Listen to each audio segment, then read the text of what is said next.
Le millionnaire révèle qu'il est ruiné à l'hôtel. La mariée prend une décision que personne n'attendait à l'hôtel. Mathieu ajustait nerveusement la cravate de son costume. À 38 ans, il avait bâti un empire, et son nom s'affichait sur les principaux projets de luxe de la ville. Du moins, c'est ce que tout le monde pensait. Sophie entra dans la salle au son d'une version orchestrée de « La vie en rose ». Sa robe, dessinée exclusivement par l'un des stylistes les plus renommés du pays, brillait presque autant que son sourire. Lorsqu'ils se retrouvèrent enfin face à face, quelque chose dans le regard de Mathieu fit sentir à Sophie que quelque chose n'allait pas. Il y avait une ombre, une angoisse qu'elle n'avait jamais vue auparavant. Le prêtre commença la cérémonie avec des paroles sur l'amour et l'engagement, sur l'union de deux âmes qui se sont trouvées au milieu du chaos de la vie. Mais quand vint le moment de prononcer les vœux, Mathieu leva la main, interrompant le religieux. « Je dois dire quelque chose avant », annonça-t-il, sa voix résonnant dans la salle soudainement silencieuse. Regardant directement dans les yeux de Sophie, il prit une profonde inspiration. « Je ne peux pas continuer cette mascarade. Je ne peux pas te promettre de te donner une vie que je n'ai pas les moyens d'offrir, » commença-t-il, la voix tremblante.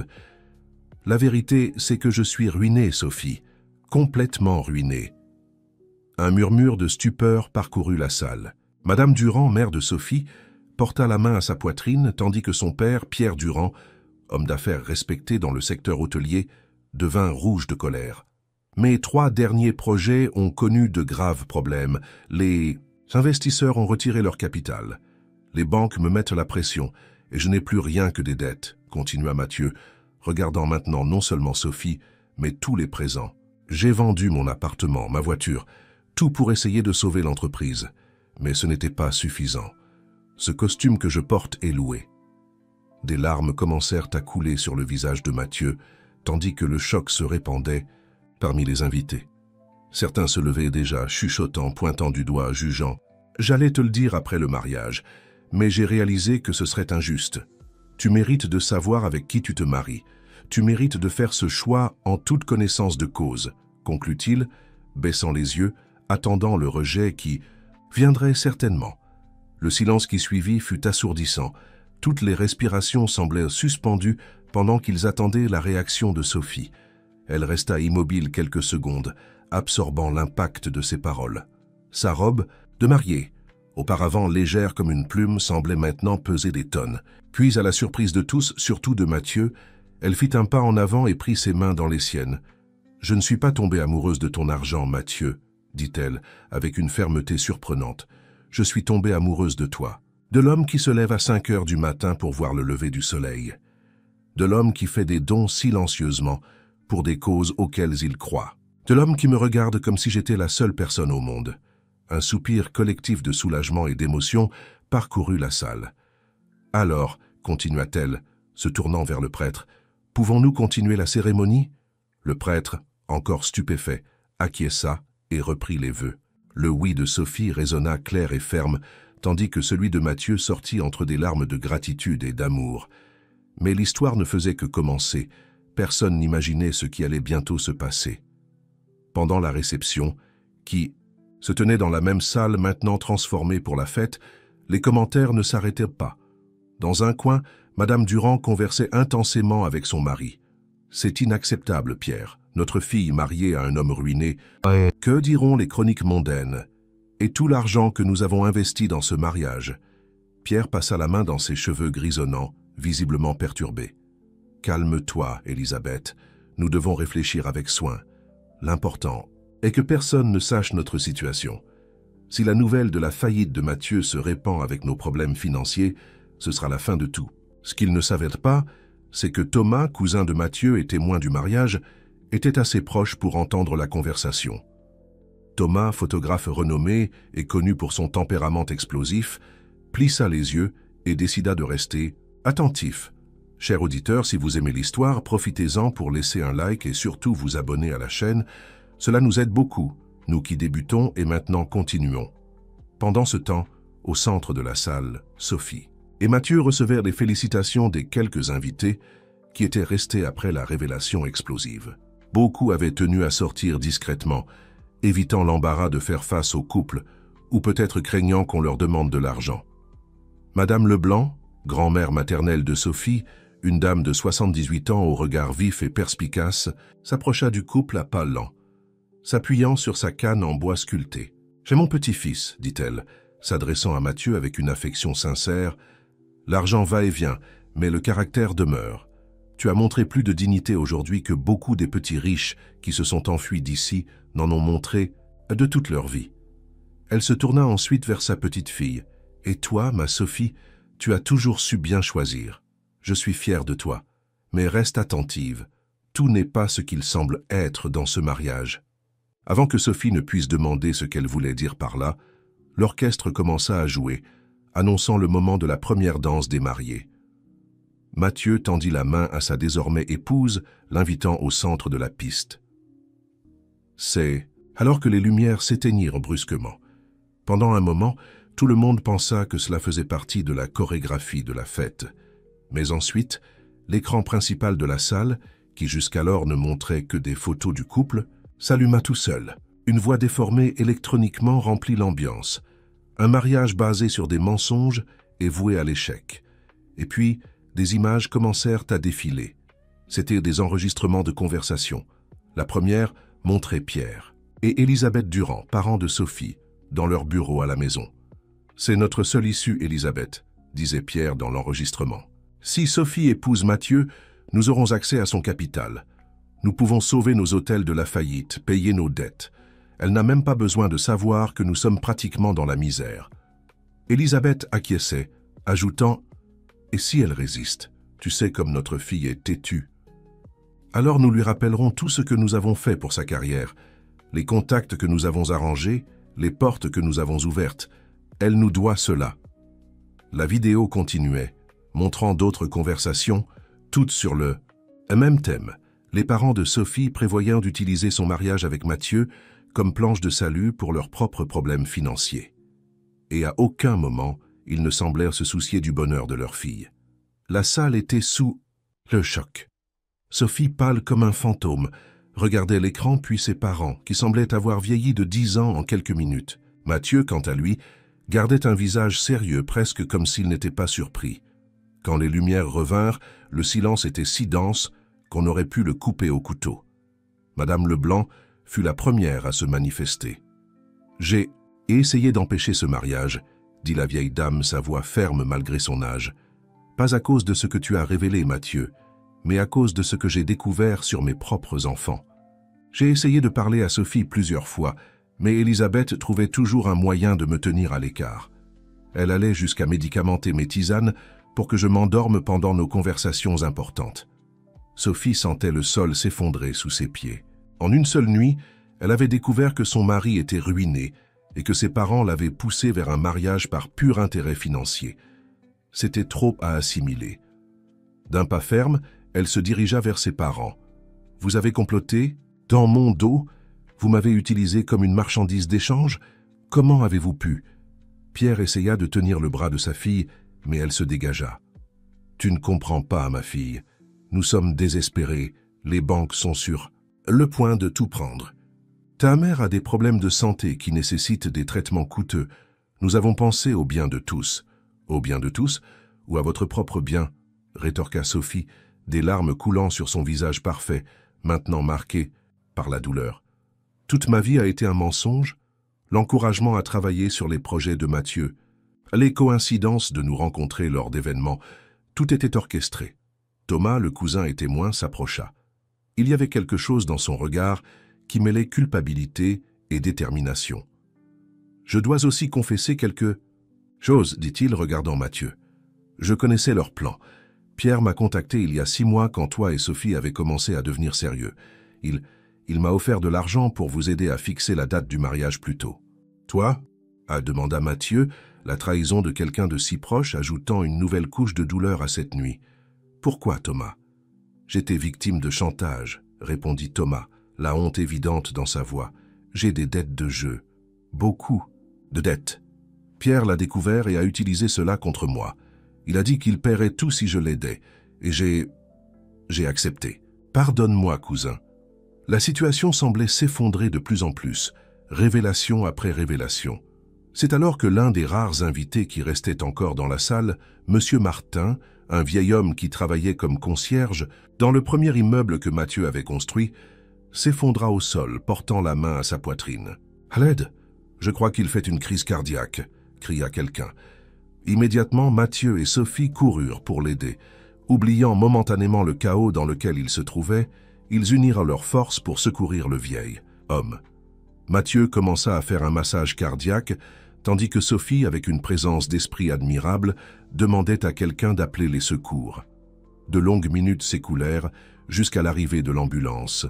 Pendant tout ce temps, le couple travailla en parfaite synchronisation, comme s'ils étaient une seule personne. Lorsque les ambulanciers emmenèrent finalement M. Martin, il était déjà stabilisé.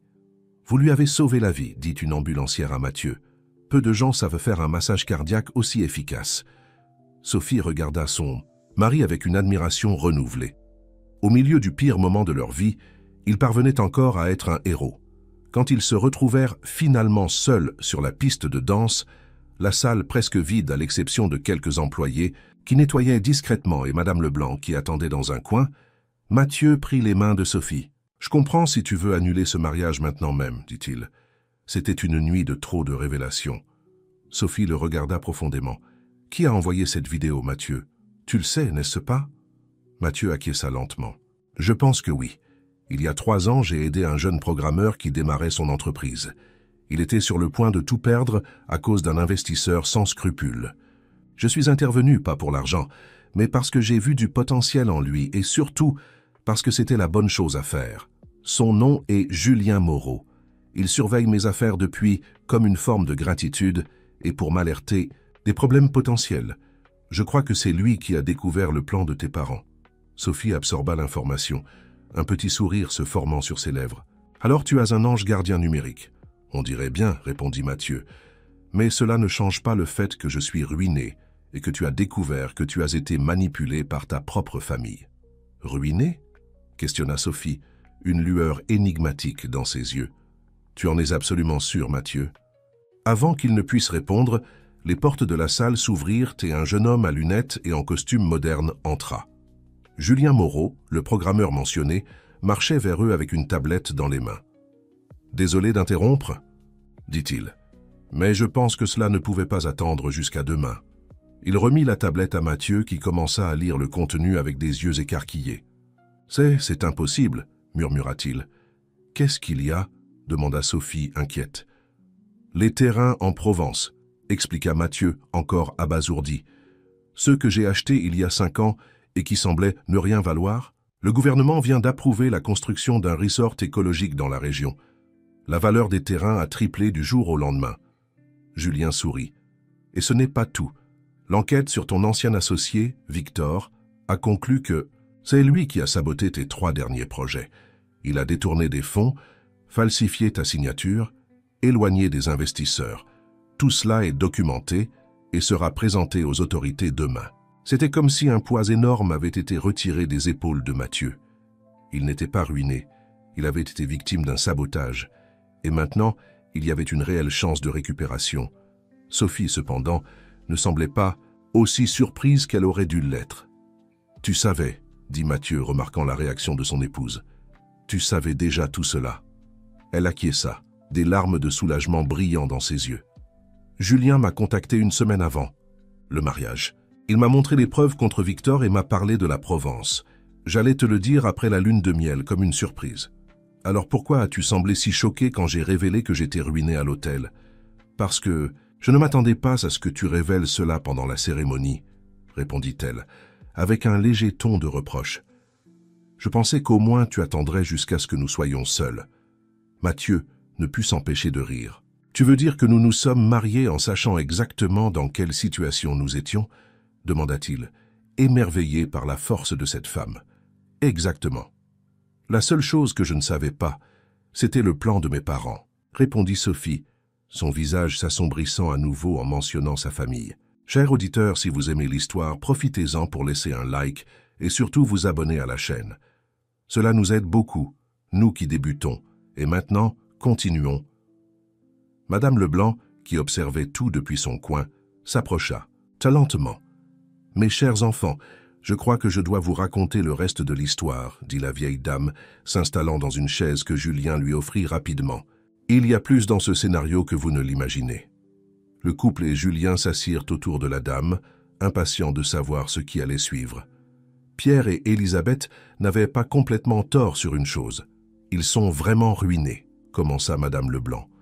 Les hôtels sont noyés sous les dettes, et pas à cause d'une mauvaise gestion, mais parce que Pierre a été victime d'une arnaque il y a 2 ans. Il a investi presque tout le capital de la famille dans un prétendu partenariat international qui s'est révélé être une fraude. Sophie ressentit une pointe de compassion pour ses parents, malgré la douleur encore présente. « Pourquoi ne m'ont-ils jamais rien dit ?» demanda-t-elle. « L'orgueil », répondit la grand-mère. « Ton père a toujours été un homme trop orgueilleux pour admettre ses propres erreurs, surtout devant la fille qu'il a élevée pour être une gagnante. Et ta mère, eh bien, tu sais à quel point Élisabeth tient aux apparences. » Madame Leblanc ajusta ses lunettes sur son visage ridé avant de continuer. « Quand ils ont su que tu sortais avec Mathieu, ils y ont vu une opportunité. Ce n'était pas planifié depuis le début, mais leur situation s'aggravait et le désespoir grandissait. Ce qui avait commencé comme l'espoir que le gendre riche puisse aider volontairement s'est transformé en un plan calculé pour utiliser le mariage comme salut financier. Mathieu, qui écoutait tout attentivement, se manifesta. Cela ne justifie pas ce qu'ils ont fait. Utiliser leur propre fille comme monnaie d'échange?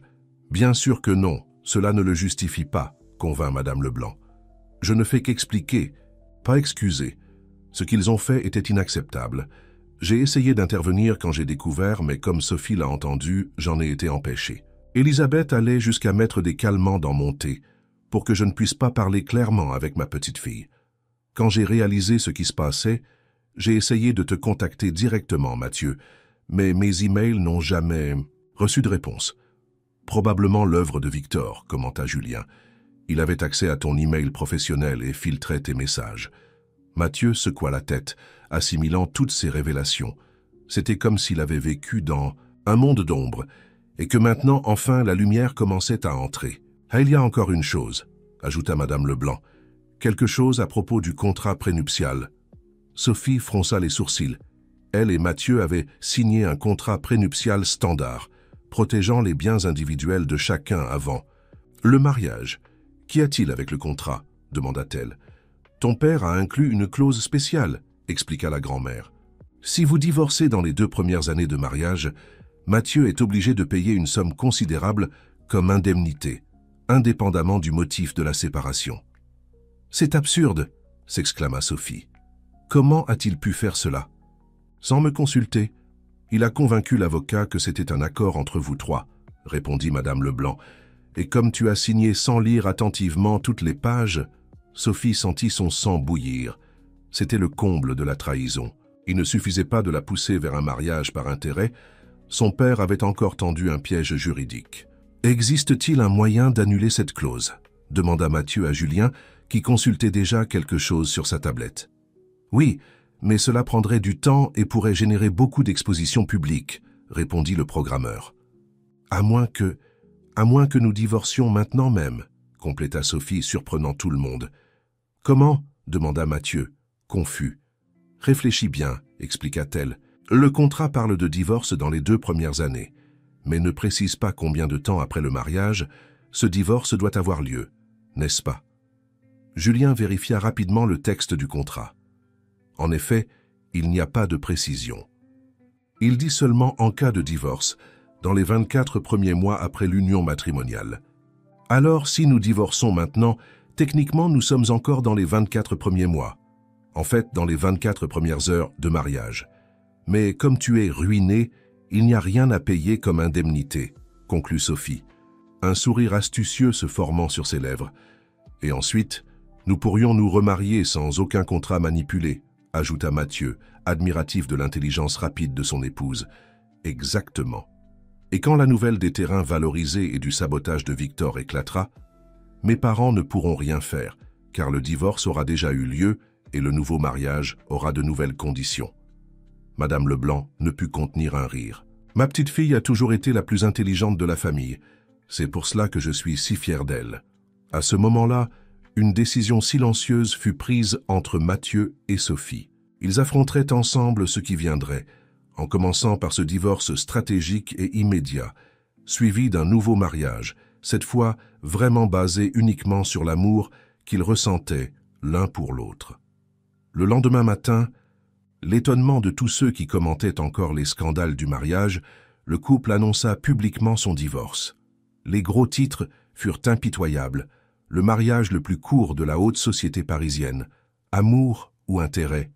Le divorce éclair de Mathieu Lambert et Sophie Durand, de la faillite au divorce, la fin mélancolique d'une romance. Ce que personne ne savait, à l'exception du petit cercle de confiance formé par Madame Leblanc et Julien, c'est que cela faisait partie d'un plan plus grand. Un mois plus tard, lors d'une cérémonie intime tenue dans la petite chapelle de Provence, Mathieu et Sophie se marièrent à nouveau, cette fois sans contrat manipulé, sans invités intéressés, seulement en présence de personnes qui se souciaient vraiment d'eux. Pendant ce mois, beaucoup de choses avaient changé. L'enquête contre Victor avait été rendue publique et l'ancien associé de Mathieu avait été écarté de l'entreprise. Les terrains en Provence s'étaient effectivement valorisés, permettant à Mathieu de commencer sa récupération financière, et Sophie, déterminée à maintenir ses distances avec ses parents, avait accepté la proposition de commencer un nouveau projet architectural précisément en Provence, où ils habitaient maintenant. Les parents de Sophie avaient essayé plusieurs fois de prendre contact, mais elle était restée ferme dans sa décision de s'éloigner, non par vengeance, mais par autopréservation. Elle avait besoin de temps pour guérir des blessures de la trahison et peut-être un jour trouver dans son cœur la place pour le pardon. Thomas, le cousin de Mathieu qui avait confessé sa participation au plan, avait étonnamment tourné une page importante dans sa vie. Il avait abandonné son addiction au jeu, rejoint un groupe de soutien et commencé à reconstruire sa carrière de photographe, documentant justement le processus de construction du resort écologique en Provence. Et quant à Julien, le programmeur, qui avait aidé à dévoiler toutes les conspirations, Mathieu l'avait invité à devenir associé dans une nouvelle entreprise, une start-up technologique axée sur des solutions durables dans la construction. L'entreprise devint rapidement un cas de succès, unissant l'expérience de Mathieu dans le marché immobilier avec le génie technologique de Julien. 6 mois après le second mariage, par un dimanche ensoleillé, Sophie et Mathieu étaient assis sur la terrasse de leur maison en Provence, appréciant la vue sur la vallée, quand une figure familière apparut à la porte. C'était Madame Leblanc, accompagnée d'une surprise, les parents de Sophie. Le cœur de Sophie s'accéléra. Elle n'était pas préparée à cette rencontre, mais sa grand-mère avait insisté au téléphone que c'était important. « Avant que tu ne dises quoi que ce soit, ma chérie, » commença Madame Leblanc en arrivant sur la terrasse, « ils viennent en paix, et je pense que tu devrais écouter ce qu'ils ont à dire. » Pierre semblait avoir vieilli d'une décennie depuis le mariage. Son visage était plus maigre, les yeux creux, les cheveux plus gris. Elisabeth, quant à elle, avait abandonné les tenues luxueuses et les bijoux ostentatoires. Elle s'habillait avec simplicité, chose inimaginable pour la femme qui tenait tant aux apparences. « Ma fille, » commença Pierre, la voix tremblante, « nous ne venons pas demander ton pardon, parce que nous savons que ce que nous avons fait est impardonnable. Nous venons juste dire que nous comprenons ta décision de t'éloigner et que nous la respectons. Nous avons découvert de la pire manière possible ce qui compte vraiment dans la vie, » ajouta Elisabeth, des larmes coulant librement sur son visage. « Nous avons perdu notre argent, notre statut, presque tous nos amis. Mais rien de tout cela ne se compare à t'avoir perdu, toi. » Sophie resta silencieuse, absorbant les paroles de ses parents. Mathieu lui tint la main, offrant un soutien silencieux, quelle que soit sa décision. « Nous avons vendu tout ce qui restait et ouvert une petite pension à Biarritz, » continua Pierre. « Rien de luxueux, juste un endroit simple mais honnête. Nous travaillons beaucoup, recommençant de zéro comme cela aurait dû être depuis le début. Ta grand-mère nous a accueillis quand tous nous ont tourné le dos, » dit Elisabeth, regardant avec gratitude Madame Leblanc. « Elle nous a montré qu'il y avait encore un chemin, à condition que nous soyons disposés à accepter nos erreurs et à recommencer avec humilité. » Sophie parla enfin, sa voix calme mais ferme. « Savez-vous combien de temps j'ai mis pour construire la confiance que j'avais en vous? Et combien il a été dévastateur de découvrir que les personnes que j'admirais le plus étaient prêtes à m'utiliser comme instrument pour résoudre leurs problèmes. »« Nous le savons, » répondit Pierre, tête baissée. C'est pourquoi nous n'espérons pas faire à nouveau partie de ta vie. Nous voulions juste que tu saches que nous avons appris la leçon de la manière la plus dure possible et que nous essayons d'être de meilleures personnes. » Il y eut un long silence, brisé, seulement par le son du vent dans les feuilles des arbres. « Je ne peux pas promettre que les choses redeviendront comme elles étaient, » dit finalement Sophie. « Mais je peux dire que je suis disposée à faire de petits pas, peut-être un déjeuner la semaine prochaine, juste pour discuter davantage. » Le soulagement sur le visage des parents était visible. Ce n'était pas le pardon, pas encore, mais c'était une porte entr'ouverte pour la possibilité de reconstruction. Après leur départ, Sophie et Mathieu restèrent sur la terrasse, observant le coucher du soleil teinter le ciel de tons orangés. « Tu es sûr ?» demanda Mathieu, préoccupé par le bien-être émotionnel de son épouse. « Non, répondit-elle honnêtement. Mais s'il y a une chose que j'ai apprise de tout cela, c'est que les gens peuvent changer quand ils sont confrontés à leurs propres erreurs. Tu as changé. Thomas a changé. Peut-être que mes parents le peuvent aussi. » Mathieu acquiesça, admirant une fois de plus la capacité de Sophie à voir au-delà des apparences et à croire en la possibilité de rédemption. Cette nuit-là, alors qu'il se préparait à dormir, Sophie reçut un message de Julien. C'était une proposition pour étendre le resort écologique, incluant maintenant un projet social qui offrirait formation et emploi aux jeunes de la région. Quelque chose qui unirait le succès entrepreneurial avec un impact positif sur la communauté. « Qu'en penses-tu » demanda-t-elle à Mathieu, montrant le message. « Je pense que c'est exactement le type d'héritage que je veux construire avec toi, » répondit-il, l'embrassant doucement. C'est à ce moment que Sophie réalisa que toutes les révélations et trahisons qu'ils avaient vécues, aussi douloureuses qu'elles aient été, avaient abouti à quelque chose de véritablement bon. Ils construisaient une vie basée non sur les apparences ou les attentes sociales, mais sur des valeurs réelles, travail honnête, objectif, connexions authentiques. 1 an s'était écoulé depuis cette nuit tumultueuse au Plaza Athénée. Le resort écologique en Provence était presque achevé, s'intégrant parfaitement au paysage naturel et générant déjà des emplois pour des dizaines de résidents locaux. Le projet social imaginé par Julien fonctionnait pleinement, offrant des cours d'hôtellerie, de gastronomie et de tourisme durable aux jeunes de la région. Sophie et Mathieu avaient décidé de transformer une partie de leur propriété en un café accueillant, où les clients du resort et les habitants pouvaient déguster du café bio local et des plats typiques de la région. L'endroit était rapidement devenu un point de rencontre de la communauté, un espace où des personnes de tout type se sentaient bienvenues. La relation de Sophie avec ses parents avait lentement évolué. Ce n'était plus ce que c'était autrefois, peut-être ne le serait-ce jamais, mais il y avait du respect et un nouveau type de compréhension. Pierre et Elisabeth venaient leur rendre visite occasionnellement, apportant toujours une spécialité de leur petite pension à Biarritz, qui commençait étonnamment à gagner de la reconnaissance pour son service personnalisé et son ambiance chaleureuse. Madame Leblanc, maintenant âgée de 79 ans, avait décidé de s'installer en Provence pour être plus proche de sa petite-fille. Elle vivait dans une petite maison sur le terrain du couple et passait ses journées à raconter des histoires aux enfants de la communauté ou à enseigner à Sophie à faire ses fameux desserts maison. Thomas avait non seulement surmonté son addiction au jeu, mais était devenu un activiste anti-jeu compulsif, utilisant sa propre histoire pour aider les autres. Ses projets photographiques documentant la biodiversité de la Provence avaient attiré l'attention de magazines internationaux de conservation environnementale. Julien continuait d'être un partenaire précieux dans les affaires, mais était aussi devenu un ami proche du couple. Sa start-up technologique durable avait reçu des investissements significatifs et s'étendait à d'autres régions françaises. Par un après-midi particulièrement beau, alors qu'ils organisaient une petite célébration pour l'anniversaire de Madame Leblanc, Sophie trouva Mathieu assis seul sur la plage, observant l'horizon. « 1 sou pour tes pensées, » dit-elle, s'asseyant à côté de lui sur le sable. « Je pensais à combien les choses ont changé en si peu de temps, » répondit-il, l'enlaçant par les épaules. « Il y a 1 an, j'entrais dans une église en pensant que j'avais tout perdu, sur le point de perdre la seule chose qui comptait vraiment, toi. »« Et maintenant ?» demanda-t-elle, connaissant la réponse, mais voulant l'entendre quand même.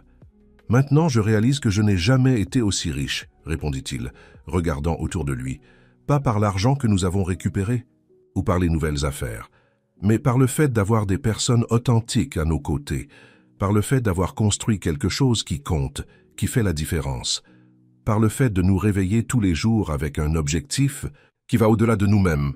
Sophie appuya sa tête sur l'épaule de Mathieu, ressentant une paix qu'elle n'aurait jamais imaginée possible après tant de turbulences. « Tu sais ce qui m'impressionne le plus ?» demanda-t-elle. « Comment cette horrible nuit a fini par être le catalyseur de tout cela. Si tu n'avais pas eu le courage de révéler ta prétendue faillite à l'hôtel, si cette vidéo n'avait pas exposé mes parents, nous vivrions un mensonge, compléta Mathieu.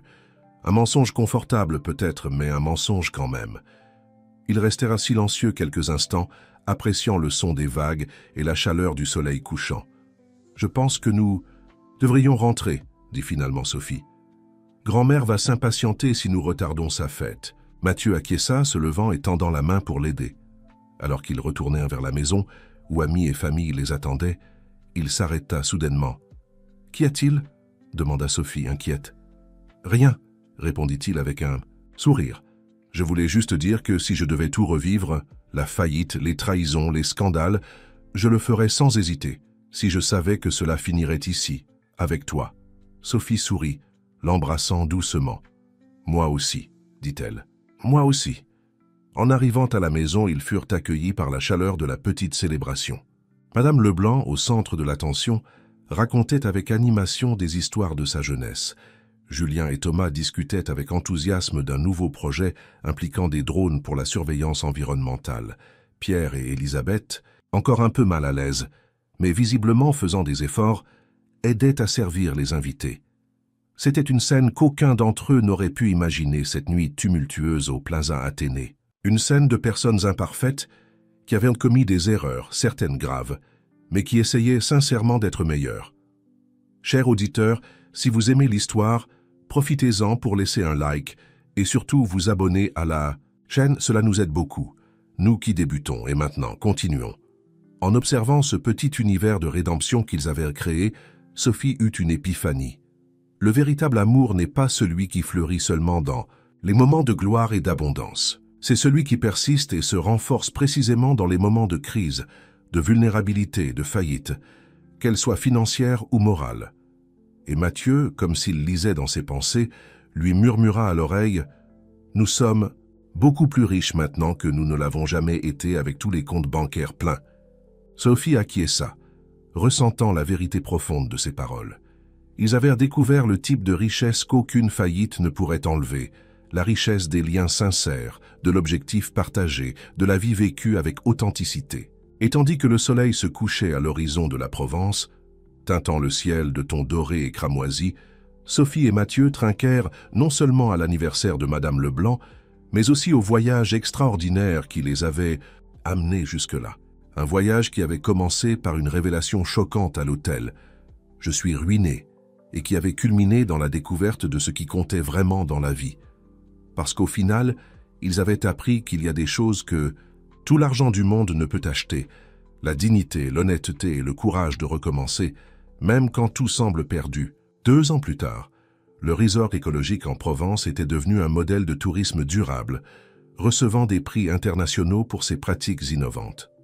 Le café géré par Sophie et Mathieu, initialement une petite entreprise secondaire, était maintenant mentionné dans des guides de voyage comme un lieu incontournable pour qui visitait la région. Par un samedi matin ensoleillé, alors qu'ils préparèrent le café pour l'ouverture, Sophie reçut un appel de Julien. « Tu ne vas pas le croire, dit-il, sa voix débordant d'enthousiasme. L'UNESCO s'intéresse à notre modèle de développement durable. Ils veulent mettre en œuvre quelque chose de similaire dans d'autres régions de patrimoine historique autour du monde. » Sophie avait du mal à y croire. Ce qui avait commencé comme un projet de récupération personnelle et financière pourrait maintenant avoir un impact positif sur des communautés dans plusieurs pays. « C'est incroyable, Julien. Quand viennent-ils nous rendre visite ?»« La semaine prochaine. Et il y a plus. Ils veulent que toi et Mathieu soyez les consultants principaux pour la mise en œuvre mondiale. » Quand elle raccrocha, Sophie courut annoncer la nouvelle à Mathieu, qui organisait les tables sur la terrasse du café. « Cela signifie que nous devrions voyager pas mal, » réfléchit-il après avoir entendu les nouvelles. « Oui, mais nous pourrions apporter notre modèle à des endroits qui en ont vraiment besoin. Imagine l'impact que nous pourrions avoir. » Mathieu sourit, reconnaissant cette lueur dans les yeux de son épouse, la même passion qui l'avait fait tomber amoureux d'elle des années auparavant. « Alors je pense que nous devons commencer à faire nos valises, » répondit-il, l'enlaçant. Cet après-midi-là, alors que le café se remplissait de clients, un mélange de touristes enchantés et d'habitants locaux qui considéraient déjà l'endroit comme une extension de leur maison, Madame Leblanc observait son petit-fils et sa petite-fille avec fierté. Qui l'eût cru, commenta-t-elle avec Thomas, qui photographiait l'activité pour un projet sur le commerce local durable, que ce désastre de mariage nous aurait menés jusqu'ici. Thomas acquiesça, ajustant l'objectif de son appareil photo pour capturer Sophie servant du café à un groupe d'artisans locaux, son sourire radieux illuminant l'ambiance. « La vie a une drôle de façon de nous enseigner ses leçons, » répondit-il. « Parfois nous devons tout perdre pour découvrir ce que nous avons vraiment. » La nuit tomba sur la Provence et le café se transforma pour un événement spécial. La célébration du 2e anniversaire du projet social qu'ils avaient créé. Des jeunes qui étaient passés par le programme de formation travaillaient maintenant au Résort, au café, ou avaient ouvert leurs propres entreprises dans la région. Ce fut Mathieu qui fit le discours principal, émouvant tout le monde par ses paroles. Il y a 2 ans, quand nous avons commencé ce projet, beaucoup pensaient que c'était juste une forme de compensation pour tout ce que nous avions perdu. Peut-être l'était-ce au début, mais rapidement cela s'est transformé en quelque chose de bien plus grand, une mission. Une mission de montrer qu'il est possible de grandir sans détruire, de prospérer sans exploiter, de construire sans dénaturer ce qui rend chaque lieu et chaque personne unique. Il fit une pause, cherchant le regard de Sophie dans la foule. Nous avons découvert que la vraie richesse n'est pas dans les bilans financiers, mais dans l'impact positif que nous avons sur le monde. Et cela, mes amis, personne ne peut nous l'enlever, peu importe ce qui arrive. Les applaudissements résonnèrent dans tout l'endroit, et de nombreux yeux se remplirent de larmes. Parmi les présents se trouvaient Pierre et Élisabeth, assis discrètement dans un coin. La relation avec Sophie, bien que pas encore complètement restaurée, avait évolué vers un lieu de respect mutuel. Ils avaient prouvé, avec beaucoup de travail et d'humilité, qu'ils étaient capables de changer. Plus tard, quand les invités étaient déjà partis, et que Mathieu et Sophie rangeaient l'endroit, Julien apparut avec une bouteille de vin spécial. « Je pense que nous méritons une petite célébration privée, » dit-il, posant la bouteille sur la table principale, pour trinquer à l'avenir. Tous 3 s'assirent sur la terrasse, sous le ciel étoilé de Provence.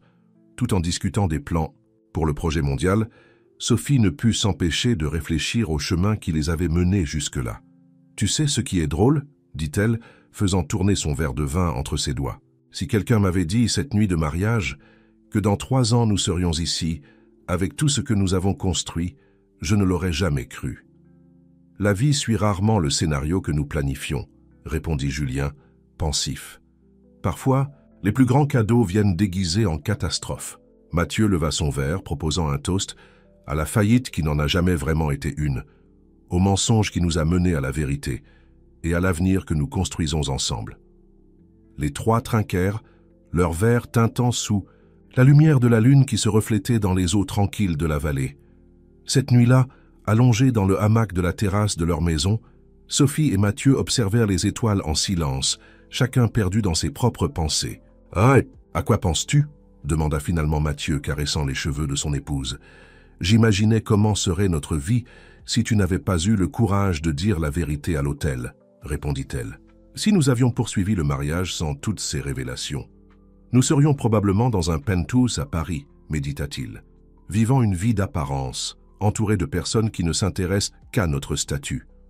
Je travaillerai sur des projets grandioses, mais vides, ajouta Sophie, et tu continuerais à être saboté par Victor sans jamais le découvrir.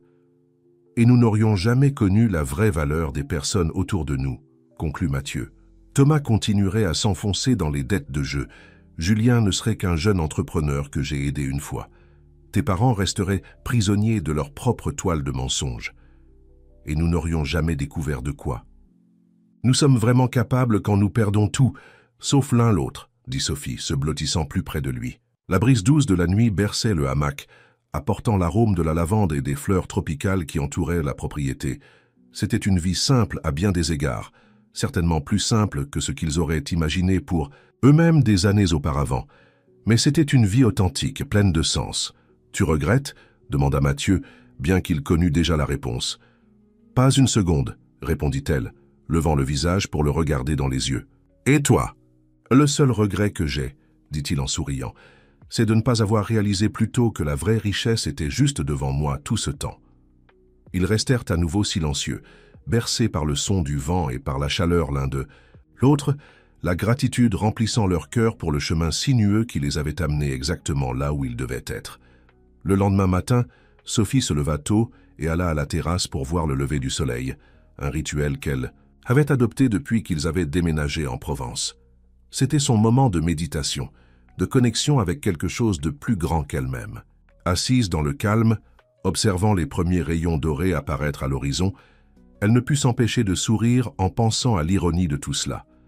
Il avait fallu qu'un supposé échec financier et familial les libère pour découvrir leur vraie vocation, leur vrai foyer, leur vrai but. Mathieu la trouva là, apportant 2 tasses de café frais.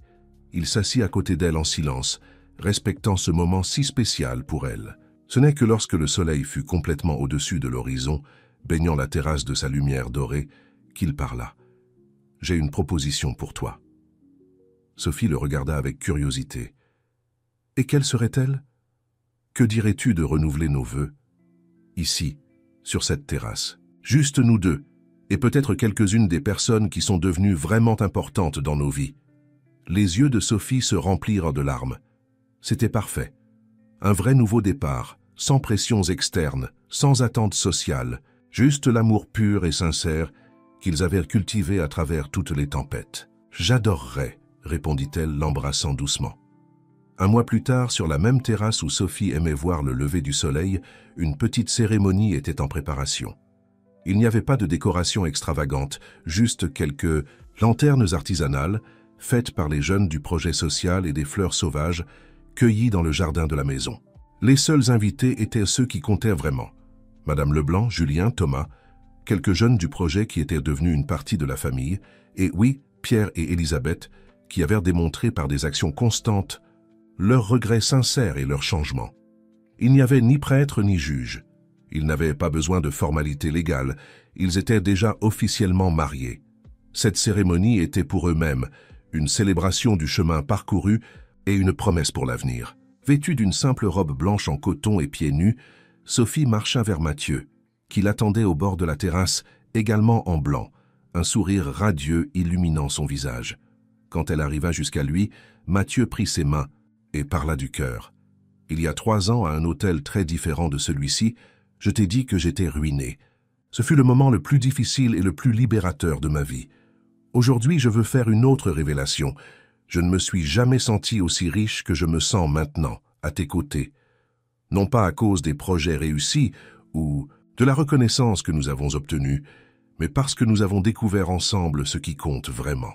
Je promets de continuer à être honnête avec toi, même quand la vérité sera difficile. Je promets de me rappeler tous les jours que notre plus grande richesse est ce que nous construisons ensemble, avec intégrité et amour véritable. » Des larmes coulaient librement sur le visage de Sophie, tandis qu'elle répondait « Ce jour-là, quand tu as révélé être ruiné devant tout le monde, ma réponse a été instinctive. Je t'ai choisi indépendamment des circonstances. Aujourd'hui, après tout ce que nous avons vécu, ce choix est encore plus conscient et profond. Je te choisis non seulement dans les moments de crise ou dans les moments de gloire, mais dans chaque moment ordinaire que nous partageons. Je promets de continuer à marcher à tes côtés, construisant une vie qui ait du sens non seulement pour nous, mais pour tous ceux que nous touchons. Et je promets de toujours me rappeler que le véritable amour n'est pas celui qui brille seulement sous les projecteurs, mais celui qui illumine le chemin quand tout le reste est sombre. » Ils échangèrent des anneaux simples, fabriqués par un artisan local avec du bois de reboisement, symbole parfait du nouveau chemin qu'ils avaient choisi. Et quand ils s'embrassèrent, scellant cette promesse renouvelée, le soleil se couchait à l'horizon, peignant le ciel de tons vibrants d'orange, de rose et de pourpre, un spectacle naturel qu'aucune décoration millionnaire n'aurait pu surpasser. La petite célébration qui suivit fut simple, mais pleine de joie, authentique. Musique locale, Nourriture préparée avec des ingrédients de la région, conversation sincère et rire véritable. Il n'y avait pas de cadeaux coûteux ou de démonstrations ostentatoires, juste la présence de ceux qui s'en souciaient. Vraiment. À un moment donné, Madame Leblanc, qui observait tout avec des yeux brillants d'émotion, s'approcha du couple. « Savez-vous ce qui m'émeut le plus dans tout cela ?» demanda-t-elle. « Voir comment vous avez transformé une situation qui aurait pu vous détruire tous les deux en quelque chose de si beau et significatif. »« Vous avez toujours cru en nous, grand-mère, » répondit Sophie, embrassant la vieille dame, « même quand tout le monde doutait. »« Parce que j'ai toujours vu au-delà des apparences, » dit Madame Leblanc, regardant avec affection Mathieu. « Et je savais que ce garçon avait le cœur à la bonne place, même quand lui-même en doutait. » Quand la nuit tomba et que la petite fête continuait sous la lumière des lanternes artisanales, Sophie et Mathieu s'éloignèrent un peu, marchant le long du jardin. « Alors, dit-il, entrelaçant ses doigts aux siens, que penses-tu de commencer à penser à agrandir notre famille ?» Le cœur de Sophie s'accéléra. Ils avaient parlé d'avoir des enfants, mais toujours comme une possibilité lointaine, quelque chose pour quand ils seraient prêts. « Tu penses que nous sommes prêts ?» demanda-t-elle, bien qu'elle connût déjà la réponse dans son cœur. « Je pense que je n'ai jamais été plus prêt pour quoi que ce soit dans ma vie, » répondit-il. « Sincèrement, nous avons construit quelque chose de solide ici, pas seulement financièrement, mais émotionnellement, spirituellement. Nous sommes entourés de personnes qui nous soutiennent vraiment. Et plus important, nous savons ce qui compte vraiment. Quel meilleur héritage pourrions-nous laisser à un enfant ?» Sophie sentit une vague d'émotion parcourir son corps. L'idée de créer une vie dans cet environnement qu'ils avaient construit, avec les valeurs qu'ils avaient découvertes à travers leur voyage ensemble, semblait parfaitement juste. « Oui, » répondit-elle simplement, des larmes de bonheur brillant dans ses yeux. « Agrandissons notre famille. » Ils scellèrent cette nouvelle promesse par un baiser, sous le ciel étoilé de Provence, le son du vent comme témoin silencieux d'un nouveau chapitre qui commençait dans leur extraordinaire histoire. 1 an plus tard, le petit Lucas complétait 3 mois de vie. Avec les yeux sombres de Mathieu et le sourire lumineux de Sophie, il était instantanément devenu le centre de l'univers du couple et le chouchou de toute la communauté qu'ils avaient construite autour d'eux. Les délégués de l'UNESCO étaient venus et repartis, impressionnés par le modèle durable que Mathieu et Sophie avaient mis en œuvre. Le projet était reproduit dans 6 pays différents, le couple voyageant occasionnellement comme consultant, toujours avec le petit Lucas, en remorque. Pierre et Elisabeth, maintenant grands-parents fiers, avaient déménagé dans une maison proche. La petite pension à Biarritz continuait de fonctionner, gérée par un jeune couple qu'ils avaient formé, un autre projet de formation qu'ils avaient initié, inspiré par le succès du programme de Provence. Madame Leblanc, à 81 ans, avait encore l'énergie de raconter des histoires et d'enseigner des recettes traditionnelles. Elle était devenue une sorte de gardienne de la sagesse locale, aidant à préserver les traditions culturelles de Provence tout en soutenant les initiatives durables de son petit-fils et de sa petite-fille. Thomas était marié avec l'une des professeurs du projet social, une biologiste marine dédiée à la préservation des écosystèmes de la région. Ensemble, ils coordonnaient un programme d'éducation environnementale pour les enfants locaux. Et Julien, bien que toujours célibataire, avait trouvé sa propre forme de bonheur, divisant son temps entre le développement de technologies durables et le mentorat de jeunes programmeurs issus de communautés défavorisées. Par un après-midi, tranquille, alors que Sophie berçait Lucas sur la terrasse de la maison, Mathieu arriva d'une réunion avec de nouveaux investisseurs sociaux intéressés par l'expansion du projet éducatif. « Comment ça s'est passé ?» demanda-t-elle, observant son mari s'approcher avec un sourire aux lèvres. « Mieux que nous n'aurions pu l'espérer, » répondit-il, s'asseyant à côté d'elle et caressant doucement la tête de leur fils endormi. « Ils veulent non seulement investir mais apprendre. Ils sont sincèrement intéressés par la façon de reproduire notre modèle dans d'autres communautés. » Sophie sourit, un sentiment de plénitude remplissant son cœur. « Tu sais à quoi je pensais ?» dit-elle après un moment de silence contemplatif. « Comme il est ironiquement parfait que tout ait commencé par une révélation de faillite. » Mathieu acquiesça, comprenant exactement ce qu'elle voulait dire. Il a fallu toucher le fond pour découvrir comment nous voulions vraiment vivre. Et maintenant, nous aidons d'autres à découvrir la même chose, compléta-t-elle, regardant tendrement le fils qui dormait dans ses bras, la représentation la plus parfaite de l'avenir qu'ils construisaient ensemble. Cette nuit-là, tandis que Lucas dormait tranquillement dans son berceau, Mathieu et Sophie s'assirent sur la terrasse comme ils le faisaient presque tous les soirs, appréciant les étoiles et le son du vent au loin. « Je crois que je ne t'ai jamais remercié correctement, » dit Sophie, brisant le silence confortable. « Pourquoi ?» demanda Mathieu, intrigué. « Pour avoir eu le courage de dire la vérité à l'hôtel, même en sachant que tu pourrais me perdre pour cela. » Mathieu sourit, se souvenant de la peur qu'il avait ressentie à ce moment-là, de la certitude qu'il détruisait son propre bonheur. « La vérité, c'est que je n'ai pas eu le choix, » répondit-il honnêtement. « Je n'aurais pas pu vivre avec le mensonge, aussi confortable qu'il aurait pu paraître. » « Et c'est cette honnêteté qui a construit tout cela, » dit-elle, faisant un geste vers le monde autour d'eux. La maison accueillante, l'entreprise prospère, la communauté unie, la famille qu'ils avaient formée. Je pense que la leçon que nous avons apprise est que la vraie richesse ne peut être construite que sur une base de vérité, réfléchit Mathieu, aussi douloureuse que cette vérité puisse être sur le moment. Sophie acquiesça, s'appuyant contre la poitrine de son mari. Je suis heureuse que nous ayons appris cette leçon ensemble. Et tandis que la lune montait dans le ciel de Provence, éclairant doucement le chemin qu'ils avaient parcouru depuis cette nuit tumultueuse au Plaza Athénée, Mathieu et Sophie savaient, avec une certitude qui transcendait tout doute, qu'ils avaient trouvé le véritable sens de la richesse, un que nulle faillite ne pourrait jamais leur enlever. Fin de l'histoire. Et alors, qu'avez-vous pensé de cette histoire d'amour et de dépassement ? Si vous avez déjà vécu des moments où l'honnêteté était difficile mais nécessaire, partagez dans les commentaires. Auriez-vous eu le même courage que Mathieu ou la même compréhension que Sophie? N'oubliez pas de laisser votre like et de vous abonner à la chaîne pour plus d'histoires qui touchent à le cœur.